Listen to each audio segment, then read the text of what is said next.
Hello everyone. Just a quick video review on how to identify notes that you see by playing it the correct corresponding key on the keyboard. This is an overview of level 14 of the theory exercises in Music 110. Just to quickly recap, so we've talked about how to name notes on just the note letter. So those are the mnemonic devices like face and alcalzi grass for the bass clef, etc., etc.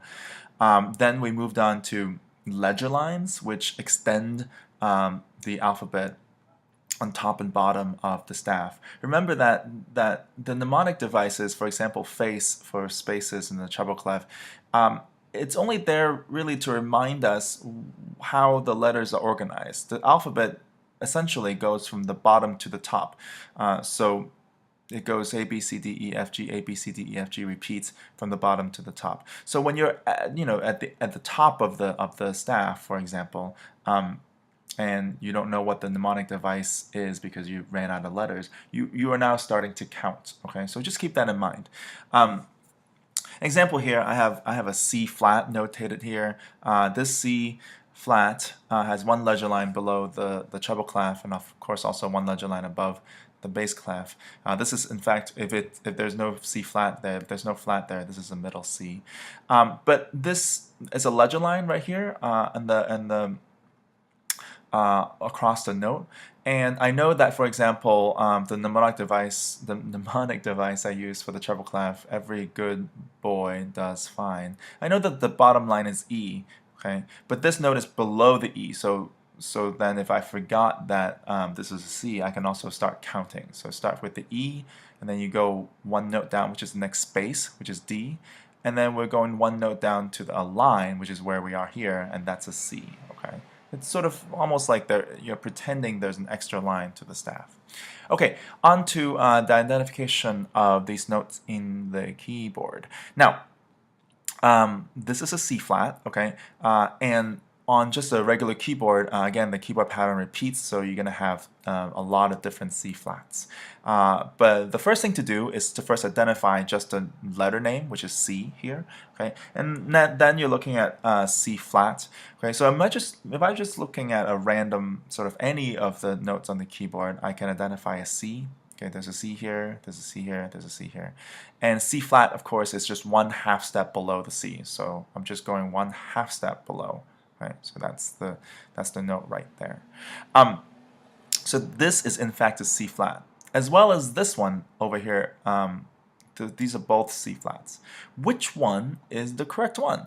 Well, I know that this is a middle C, okay, and I know that middle C for these exercises is termed as C4, okay. So I know that this C flat is in fact, if we count from the middle C, it's the one half step right below middle C. So it has to be this one.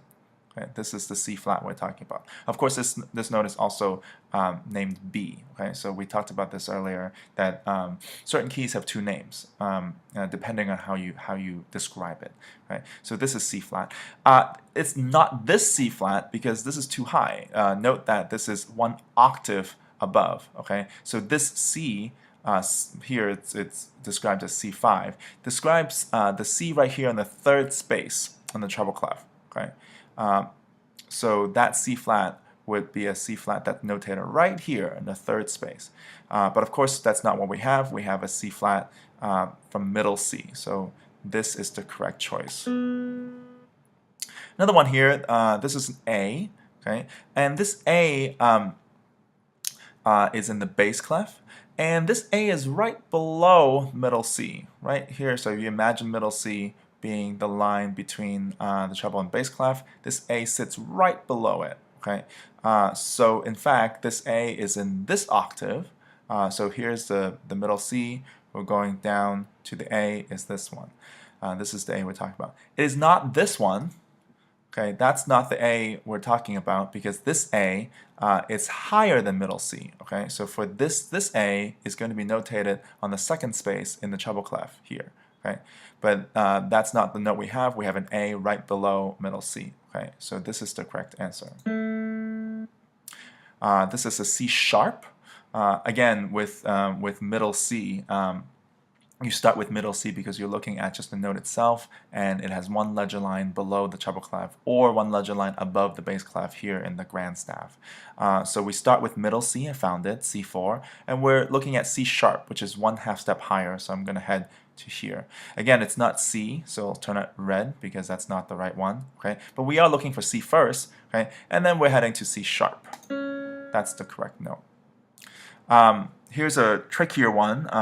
We start here with a B. Which octave is this B in? Well, this is a B that's above middle C. Okay, so it has to be in this octave right here. Okay, so first I start with looking for a B. So the B above middle C is this guy. Okay.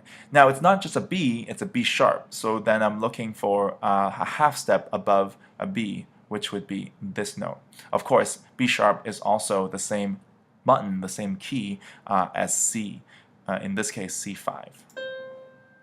Okay, so that's a quick overview of how to name the notes using the right octave with accidentals. Okay.